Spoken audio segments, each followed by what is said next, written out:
Market లో invest చేసి మీ డబ్బులు డబుల్ చేసుకోవాలనుకుంటున్నారా? సుందరరామిరెడ్డి గారి లైవ్ సెమినార్ కి అటెండ్ అవ్వండి.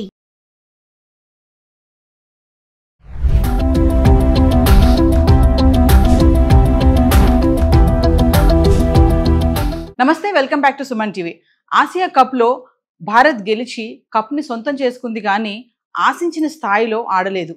అందుకే ప్లేయర్స్ పైన విపరీతమైన ప్రెషర్ కూడా బిల్డప్ అయింది. మొదటి నుంచి ఈ టోర్నీకి రాజకీయ రంగు పూశారు. మరి ఫైనల్లో పాక్ పై గెలిచాం కానీ తడబడ్డాం అంటున్నారు క్రికెట్ విశ్లేషకులు వెంకటేష్ గారు. మరి రాబోయే T20 వరల్డ్ కప్ పైన కూడా ముఖ్యమైన విశ్లేషణ చేశారు. Over to sir.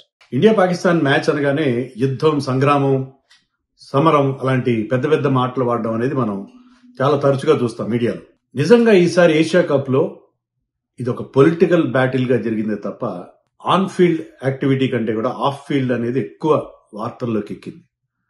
Operation Sindoor జరిగిన కొద్ది నెలలకే జరిగింది కాబట్టి ఈ టోర్నమెంట్ లో పాలిటిక్స్ ఎక్కువ ప్రధానంగా కనిపించినాయి.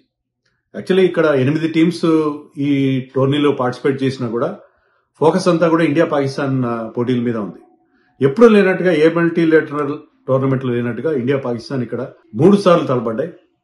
And fortunately India won all 3 matches. దాంతో పాకిస్తాన్ తలెత్తుకోలేకుండా పోయింది.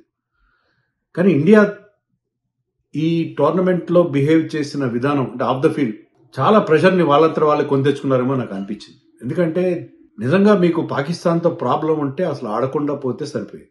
అలా కాకుండా పాకిస్తాన్తో ఆడతాం మేము, దానివల్ల ఇండియా పాకిస్తాన్ మ్యాచ్లకు ఉండే ఆ క్రేజ్ ని, ఆ బ్రాండ్ వాల్యూని పెంచుకుంటాం, ఇద్దరిని ఒకటే గ్రూప్ లో పెడతాము, 3 సార్లు 2 టీమ్స్ తలపడేలా ఉండేట్టు చేస్తామని చెప్పి టోర్నమెంట్ డిజైన్ చేశారు. ఎందుకంటే ఈ టోర్నమెంట్ హోస్ట్ ఇండియాని దుబాయ్లో ఎందుకు జరిపారంటే పాకిస్తాన్ ఆడడానికి వీలుగా దుబాయ్లో జరిపారు. సో పాకిస్తాన్తో మీకు ప్రాబ్లం ఉంటే అసలు మొత్తానికి ఆడకుండా ఉండాల్సింది. అలా కాకుండా మ్యాచ్లు ఆడుతూ మళ్ళీ ఎడమొహం పెడమొహంగా ఉంటాం మేము అని చెప్పి షేక్ హ్యాండ్ ఇవ్వకపోవడం, ట్రోఫీని తీసుకోకపోవడం, ఇవన్నీ చేశారు.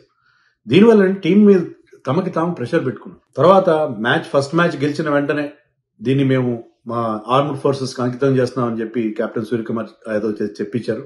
దీనివల్ల ఏంటంటే ప్రతి మ్యాచ్ గెలవాలి, ఇది ఒక యుద్ధాన్ని తలపిస్తుంది అన్నట్టుగా ఒక ఫీలింగ్ తీసుకొచ్చారు. దాని మీద ప్లేయర్స్ మీద విపరీతమైన ప్రెషర్ ఏర్పడింది. అందుకే ఫస్ట్ 2 మ్యాచెస్ లో సెప్టెంబర్ 14th జరిగిన మ్యాచ్, ఆ తర్వాత 21st జరిగిన మ్యాచ్, రెండిట్లో ఇండియా ఈజీగా గెలిచింది. కానీ ఫైనల్ కి వచ్చేసరికి మన వాళ్ళు తడబడ్డారు. బ్యాటింగ్ లో తడబడ్డారు, బౌలింగ్ లో తడబడ్డారు. లక్కీగా మన టీంలో ఉన్న డెప్త్, మనకున్న సుపీరియర్ ఎబిలిటీ వల్ల నెట్టుకొచ్చాం. కానీ చాలా చాలా టెన్షన్ తో ఆ మ్యాచ్ గెలిచాం. దానికి కారణం ఏంటంటే మనంతటా మనమే ఈ కాంటెస్ట్ కి చాలా ఎక్కువ ఇంపార్టెన్స్, అంటే పొలిటికల్ కలర్ అద్దడం వల్ల చాలా చాలా టెన్షన్, ప్లేయర్స్ చాలా టెన్షన్ పడ్డారు.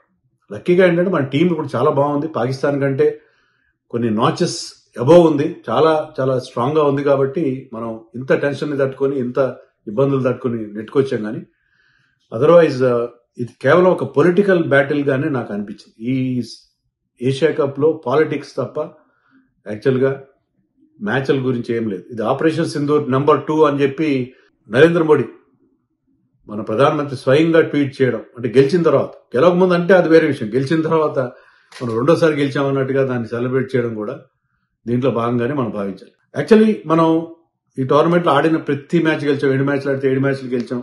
1-2 మ్యాచ్లు టైట్ మ్యాచ్లు, 1 against Sri Lanka, 1 against Pakistan in the final ఇబ్బంది పడ్డాను తప్పిస్తే మిగతా మ్యాచ్లు ఈజీగానే గెలిచాం, బానే ఉంది. కానీ ఓవరాల్ గా ఈ టోర్నీలో మన టీం పర్ఫార్మెన్స్ అంత గొప్పగా లేదని చెప్పక తప్పదు. ఎందుకంటే కెప్టెన్ సూర్యకుమార్ యాదవ్ ఏమాత్రం ఫామ్ లో లేడు. కెప్టెన్ గా అతను మంచి రిజల్ట్స్ ఇస్తున్నాడు, కానీ యాజ్ ఎ ప్లేయర్ గా అతను ఇటీవల కాలంలో he's going through a horrible lack of form అతని నుంచి మనం చూసాం. శుభ్మన్ గిల్ ని అన్ని ఫార్మాట్స్ లో అతన్ని ప్రొజెక్ట్ చేస్తున్నారు. ఇక్కడ కూడా అతన్ని మంచి మంచి ప్లేయర్, శ్రేయస్ అయ్యర్ లాంటి వాళ్ళని పక్కన పెట్టేసి, యశస్వి జైస్వాల్ని పక్కన పెట్టేసి అతను మళ్ళీ T20 స్కీమ్ ఆఫ్ థింగ్స్ లో తీసుకొచ్చారు. కానీ అతను కూడా సెలెక్టర్స్ అండ్ బీసీసీఐ పెద్దలు తన మీద ఉంచిన నమ్మకాన్ని నిలబెట్టుకోలేకపోయాడు. ఒక 50 మినహాయించి అతను పెద్ద గొప్పగా ఆడలేకపోయాడు. సో అది కూడా ఒక ఫెయిల్యూర్. అలాగే చాలా మంది ప్లేయర్స్, సంజు శాంసన్ కూడా ఆశించిన స్థాయిలో, అతనికి వచ్చిన అవకాశాలు తక్కువ, ఆశించిన స్థాయిలో పర్ఫామ్ చేయలేదు. అతను ఏంటంటే ఓపెనర్ గా బాగా ఆడేవాడిని ఇప్పుడు మిడిల్ ఆర్డర్ లో పంపించారు. మిడిల్ ఆర్డర్ లో పంపిస్తే అక్కడ అతను అంత గొప్పగా ఆడలేని పరిస్థితి మనం చూసాం.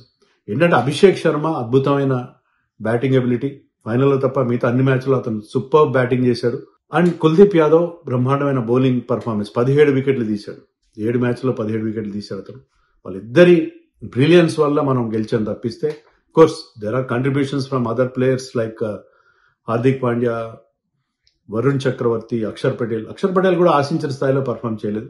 బట్ ఓవరాల్ గా మనం ఆశించిన స్థాయిలో ఈ టోర్నమెంట్ లో పర్ఫామ్ చేయలేదు. Even Bumrah was of colour. Bumrah కూడా ఆశించిన స్థాయిలో అతని స్టాండర్డ్స్, అతని లాఫ్టీ స్టాండర్డ్స్ తగినట్టుగా అతను ఆడని పరిస్థితి మనం చూసాం. సో ఓవరాల్ గా మనం ఎంత మాట్లాడినా ఏం చేసినా ఈ టోర్నమెంట్ లో మనం గెలిచాం తప్పిస్తే 6 నెలల్లో మనం T20 వరల్డ్ కప్ ఆడబోతున్నాం.